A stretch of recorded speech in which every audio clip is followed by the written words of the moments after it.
میرا نام عمیر ہے، میری عمر 22 سال ہے اور میں لاہور کے علاقے میں رہتا ہوں۔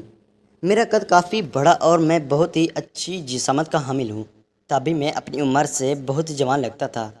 میں اپنی امی ابو کا اکلوتا بیٹا تھا، میرے علاوہ ان کا کوئی اولاد نہیں تھی۔ وہ مجھ سے بہت پیار کرتے تھے۔ میرے ابو لاہور میں اچھا بزنس کرتے رہتے، جس کی وجہ سے ہمارے گھر کے حالات کافی اچھے تھے۔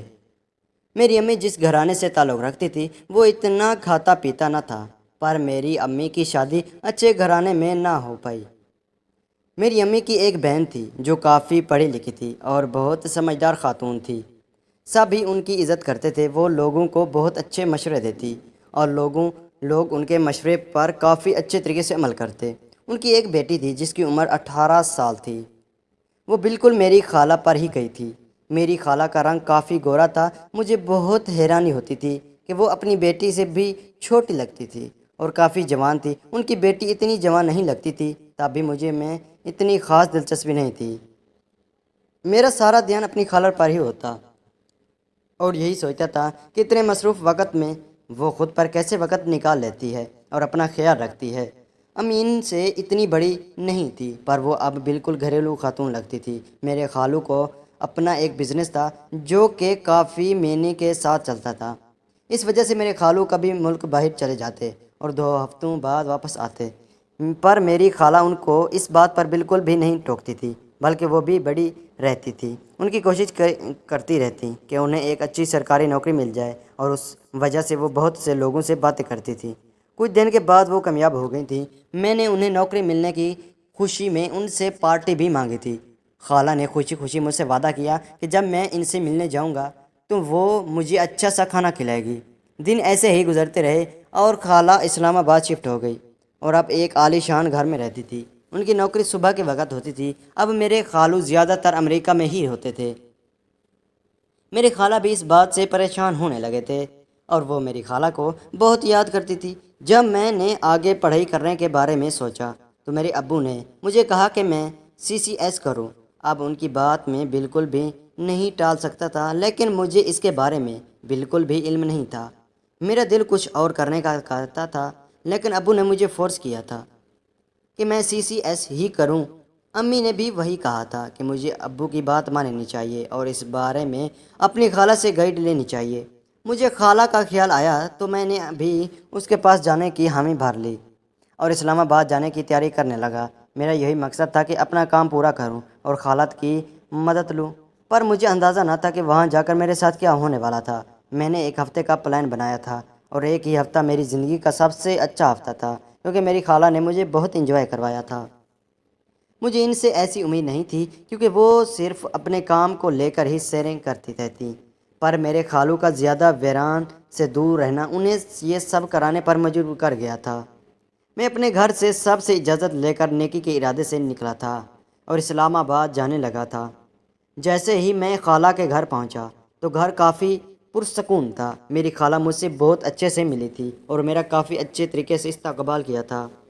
وہ بہت فریش لگ رہی تھی اور بہت شوق اور رنگ کا ڈریس پہنا ہوا تھا، جس سے ان کی خوبصورتی مزید جھلک رہی تھی۔ میں نے ان سے نظر ہٹانے کی کوشش کی، پر میری خالہ کے علاوہ میرا دھیان کہیں بھی نہیں جا رہا تھا۔ وہ بھی سمجھ گئی تھی اور مجھے کہنے لگی کہ مجھے شرمانے کی ضرورت نہیں ہے۔ CS کو سمجھنے کے لیے مجھے بہت سے مراحل سے گزرنا پڑے گا۔ میں حیران ہو گیا تھا، لیکن مجھے اپنی خالہ پر یقین تھا کہ وہ ہر کام آسان کر دے گی۔ میں نے خالہ کے گھر پر نظر ڈالی تو میرے کزن دکھائی نہیں دے رہے تھے۔ میں نے خالہ سے پوچھا کہ وہ کہاں گئے ہیں۔ اس پر انہوں نے بتایا کہ وہ تو اپنے دوستوں کے ساتھ ایک لانگ ٹریک پر گئے ہیں اور ایک ہفتہ بعد واپس آ جائیں گے۔ مجھے حیرانی ہوئی کہ خالہ اکیلی رہ رہی ہیں۔ اس پر وہ مجھے سمجھ گئی اور کہنے لگی کہ اب میں آ گیا ہوں تو وہ اکیلی نہیں ہوگی اور اس وقت تک میری کزن بھی آ جائے گی۔ میری خالہ نے ایک دن آرام کرنے کے لیے چھوڑ دیا اور کہنے لگی کہ اگلے دن وہ تفصیل سے گائیڈ کرے گی اور ہر بات بتائے گی۔ میں بھی خوش ہو گیا تھا اور تھکاوٹ کی وجہ سے سو گیا تھا۔ اگلے دن جیسے ہی میری آنکھ کھلی تو خالہ نے بہت چمکتا ہوا سوٹ پہنا ہوا تھا اور وہ کافی تنگ سا تھا۔ مجھے بہت حیرانی ہو رہی تھی۔ مجھے ایسا لگا جیسے انہوں نے کہیں جانا ہے۔ جب بھی خالہ سے پوچھ لیا پر وہ کہنے لگی کہ یہ سوٹ تو میرے آنے کی خوشی میں پہنا ہے۔ میں سمجھ گیا تھا اور ان کی تعریفیں کرنے لگا کہ وہ بہت اچھی لگ رہی ہیں۔ شام کو خالہ نے مجھے سمجھانے کا فیصلہ کیا۔ اچانک ہی خالہ کو گرمی لگنے لگی۔ مجھے بھی کافی حیرانی ہو رہی تھی کہ انہیں کیا ہو رہا ہے۔ ان کی حالت بگڑنے لگی تھی۔ میں بھی کافی شوق سا ہو گیا تھا اور مجھے بھی ڈرنے لگے تھا۔ خالہ کہنے لگی کہ انہیں بلڈ پریشر کا مسئلہ ہے، اس لیے گرمی برداشت نہیں ہوتی۔ میں نے خالہ کو کہا کہ وہ عام طور پر جو کرتی ہیں اب وہی کرتا تاکہ ان کا مسئلہ حل ہو جائے۔ میری خالہ کو میری بات سے ہمت مل گئی تھی اور وہ فوراً ہی نہانے چلی گئی تھی، لیکن نہانے کے فوراً بعد وہ بالکل ہی چینج تھی، کیونکہ گرمی سے بچنے کے لیے میری خالہ نے ہلکا سا کچھ پہنا ہوا تھا۔ میں کافی شاک ہوا تھا کیونکہ ان کا حسن اب اور بھی دکھائی دے رہا تھا، لیکن میں اس پر نظر نہیں ڈالنا چاہتا تھا۔ میری نظر خالہ کو دیکھنے کے لیے اٹھی تھی تو بھٹک ہی جاتی تھی۔ میری خالہ بھی یہ بات نوٹ کرنے لگی تھی۔ وہ اب مجھے سے پوچھنے لگی کہ مجھے کیا ہو رہا ہے۔ اس پر میں نے کہا کہ مجھے اس کی گائیڈ کرنے کی سمجھ نہیں آ رہی۔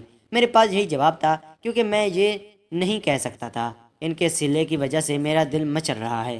میری خالہ کافی پریشان ہو گئی تھی اور شاک ہو گئی تھی کہ مجھے پریکٹیکل کا بالکل بھی نہیں پتہ، اور وہ مجھے سمجھانے لگی تھی کہ پریکٹیکل ایک عمل ہوتا ہے جو ہم خود پر اپنے ساتھ کرتے ہیں۔ اس پر مجھے کافی حیرانی ہوئی کیونکہ خالہ بہت کھلے لفظوں میں مجھے سمجھا رہی تھی۔ انہیں اچانک سے مزید گرمی لگنا شروع ہو گئی تو وہ بالکل ہی آزاد ہو گئی تھی۔ شرم کے مارے میرا برا حال ہو گیا تھا، پر خالہ بالکل نارمل تھی اور کہنے لگی کہ اب سمجھانے پر اگر مجھے سمجھ نہ آئی تو وہ ایک مثال دے کر بھی سمجھا سکتی ہے۔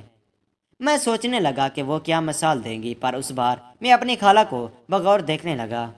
انہیں اس حالت میں دیکھ کر میں شاک ہو رہا تھا۔ وہ کافی خوبصورت لگ رہی تھیں۔ میرے دل میں گیا کہ کیا پتہ خالہ مجھے ایسی مثال دے کر سمجھائے کہ مجھے بھی مزہ آ جائے۔ اس لیے میں نے خالہ کو کہہ دیا کہ اب پریکٹیکل کر کے دکھائے تاکہ مجھے سمجھ آئے۔ تو خالہ جیسے میری اس بات کا ہی ویٹ کر رہی تھی، وہ فوراً تیار ہو گئی تھیں اور وہ میرا پکڑ کے لیا۔ میں شاک ہو گیا تھا کیونکہ میرا ہاتھ اب وہ خود سے بینچ کر رہی تھی۔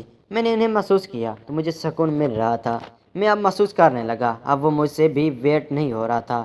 میری خالہ نے مجھے پریکٹیکل کر کے دکھانا شروع کیا اور مجھے سکون آنے لگا۔ میں پہلی دفعہ کر رہا تھا، اس لیے میں نے خالہ کو سکھانے کے لیے کہا تھا۔ اس سب کا مطلب CCS سے بالکل بھی نہیں تھا، لیکن مطلب میرے لیے پھر بھی مجھے کافی اچھا لگے تھا۔ اب میں بالکل تیار ہو گیا تھا اور خالہ ایک بھوکی شیرنی کی طرح کام کر رہی تھی۔ کچھ دیر کے بعد ہم دونوں انجوائے کرنے لگے۔ انہیں کافی تجربہ تھا اور کافی مہارت سے اپنا کام کرنے لگی۔ کہنے لگی کہ یہ ایک ایسا پریکٹیکل ہے جو میں ساری زندگی نہیں بھولوں گی اور مجھے اپنی زندگی میں آگے جا کر اس سے بہت مدد ملے گی۔ کچھ دیر بعد میں تھک گیا تو خالہ سے ہار مان لی اور کہہ دیا کہ انہوں نے مجھے پریکٹیکل کا مطلب بہت اچھی طرح سمجھایا ہے اور مجھے کافی اچھا بھی لگا۔ وہ مجھے بھی سے دور ہو گئی تھی۔ وہ 2 دن تک ہم یہیں کرتے رہے۔ پھر میری خالہ کو اندازہ ہو گیا کہ وہ کچھ زیادہ کام کرنے لگی ہے۔ وہ مجھ سے کہنے لگی کہ میں راز ہی رکھوں گی کیونکہ سب کے سامنے ان کی عزت تھی۔ میں ان سے وعدہ کیا اور وہ بھی کہا کہ اب میں جب بھی ان کے پاس آؤں گا وہ مجھے اس طرح سمجھائے گی۔ وہ بھی میری بات سمجھ گئی تھی۔ 1 ہفتہ گزر گیا تھا اور ان کی بیٹی بھی واپس آ گئی تھی۔ اس کے بعد میں نے اپنی خالہ سے اجازت مانگی اور اپنے گھر روانہ ہو گیا تھا۔ میں نے فیصلہ کر لیا تھا کہ میں CCS ہی کروں گا۔